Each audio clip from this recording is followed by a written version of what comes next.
All right. Another episode of The Girls Room with your favorite girl. Whoops. Okay. Started with that. That's a good clip.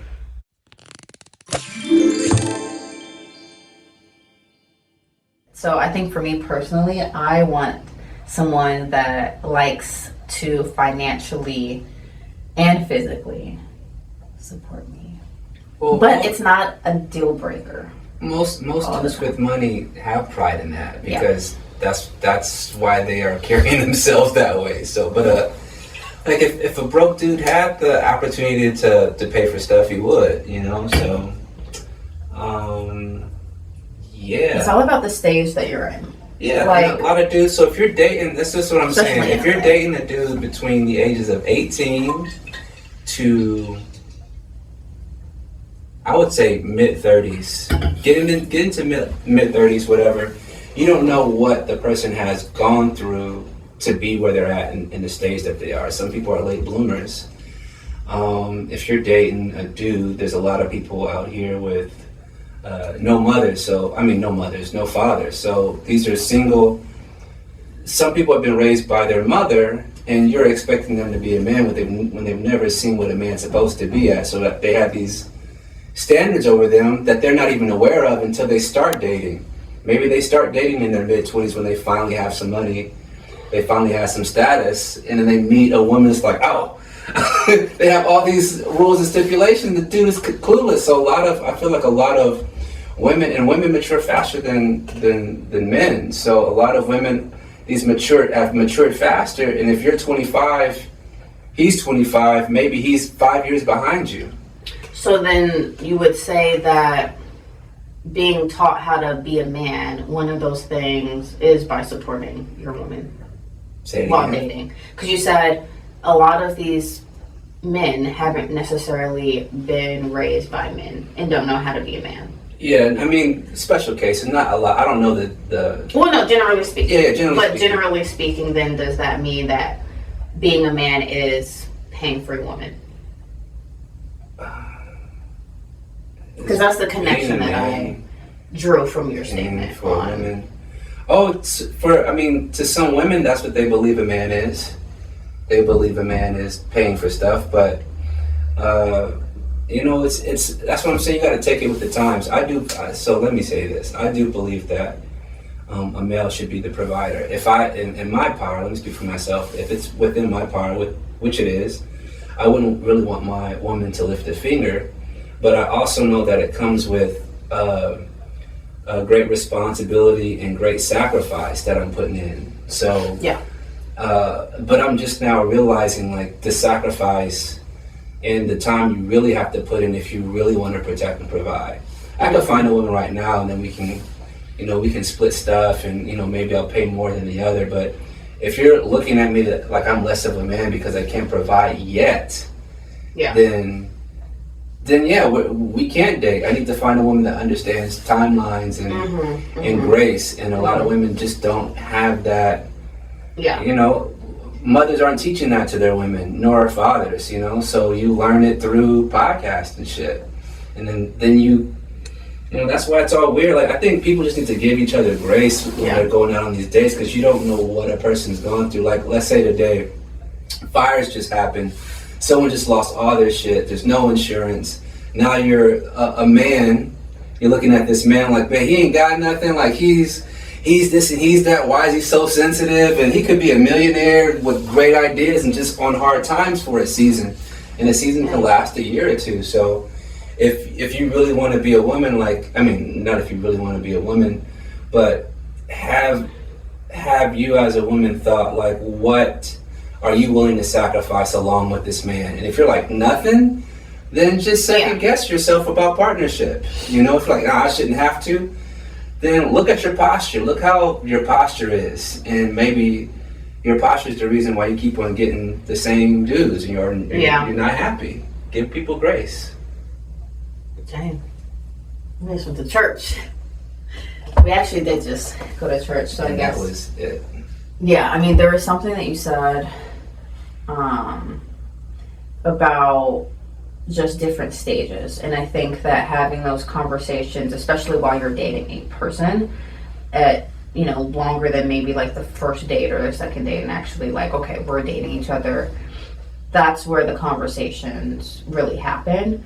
But I wonder the best strategy or way to step into something early on with someone that does not really have it. Like when you're on a date as a man and you're like, you know what, I really like you and I want to spend time with you, but I can't really afford the modern approach to dating right now. How do you articulate that without it, coming off without the stain to your ego, like anyone's ego, not even just a man's ego? It's like, I can't provide in the way that I want, but I want to see you. Yeah.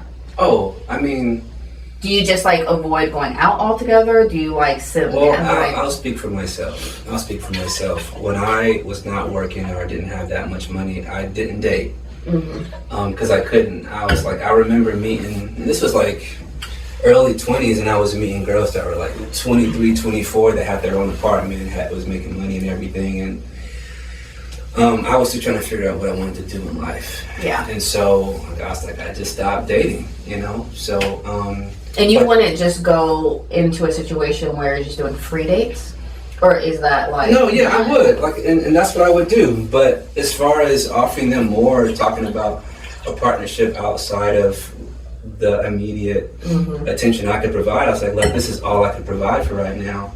So for me, I would say this. I've heard countless stories where, people meet in college and they lose contact and meet again in their 30s or their 40s, or they met each other in middle school and then met each other again, reconnected in college. So I think that if you guys read stories and look up like successful couples, a lot of them have very interesting stories of re-meeting each other. So I have that in my mind. Like, I've met women where I didn't have nothing to offer them the first year I met them, but 2 or 3 years down the line, we dated, and they knew I was a really good person, and they knew that where I've gotten in life is a reflection of my character and my work ethic.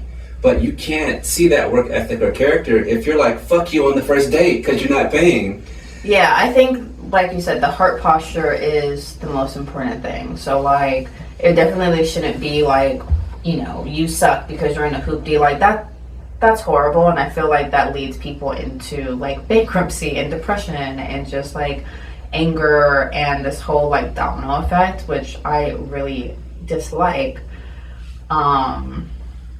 But, we're all just trying to figure it out. Obviously, we want to be provided for as women, and in a lot of ways, the mentality is if I can get it, you can too.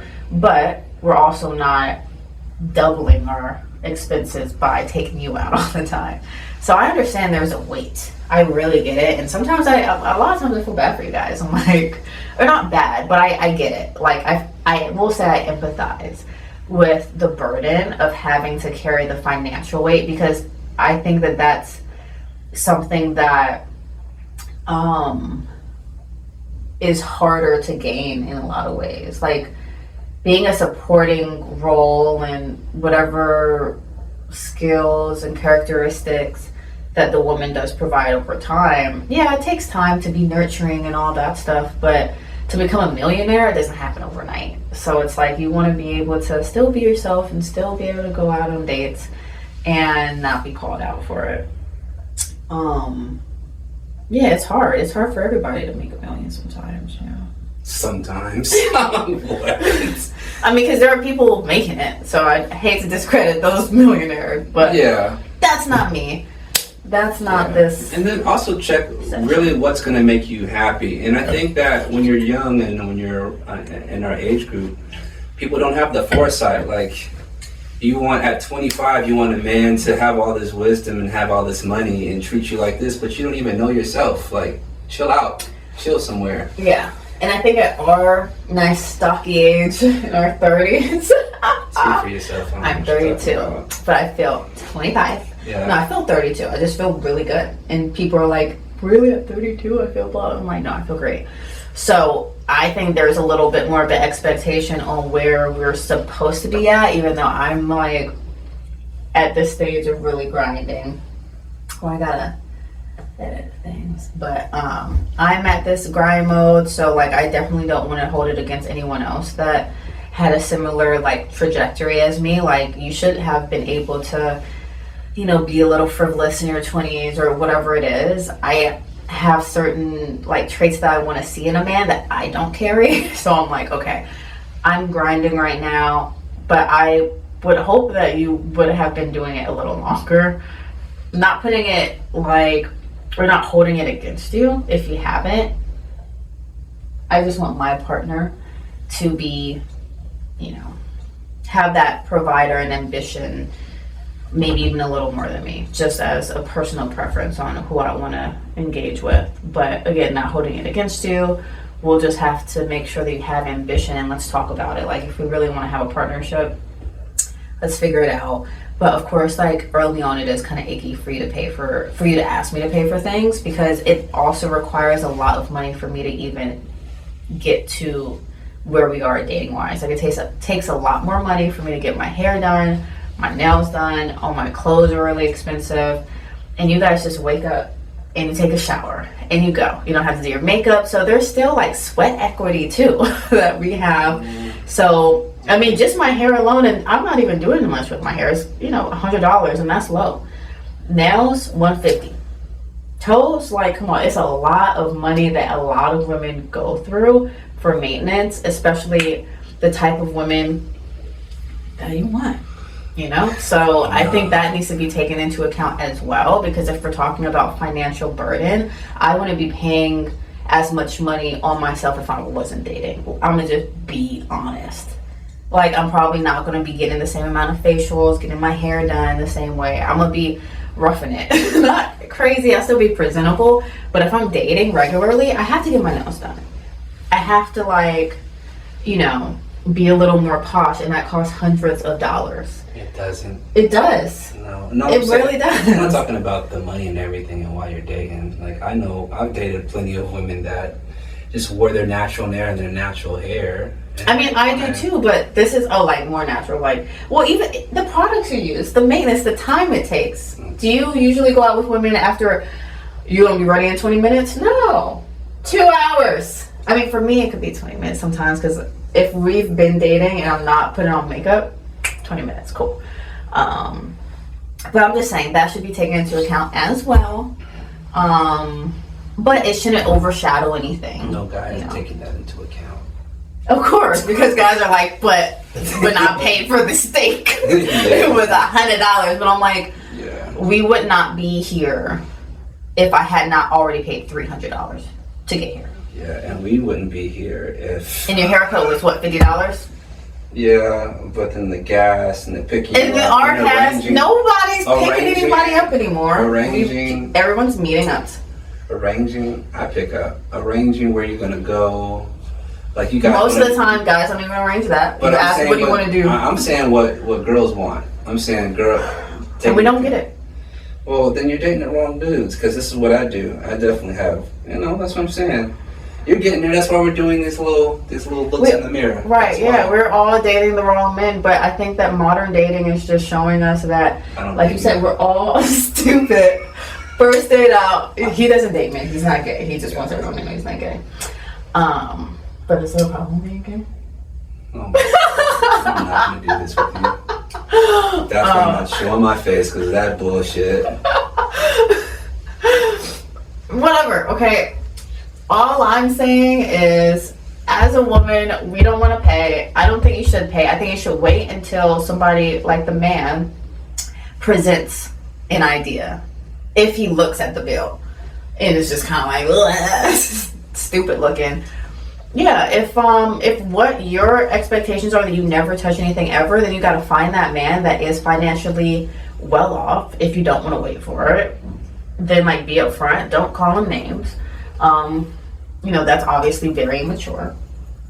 But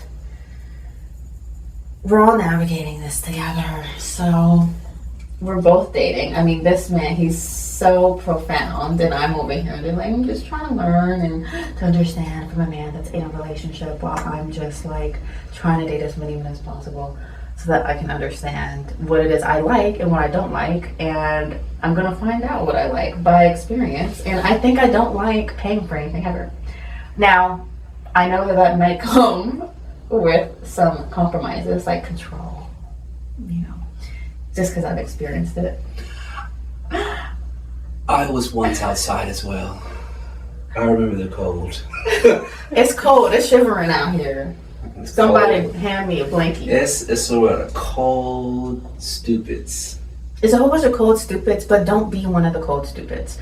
This mirror moment therapy session in the girls' room is me reminding myself that we don't know what we're doing. We're just going with the flow. I'm going with the flow, and you really just have to throw spaghetti on the walls, make it fun and enjoyable and respectful.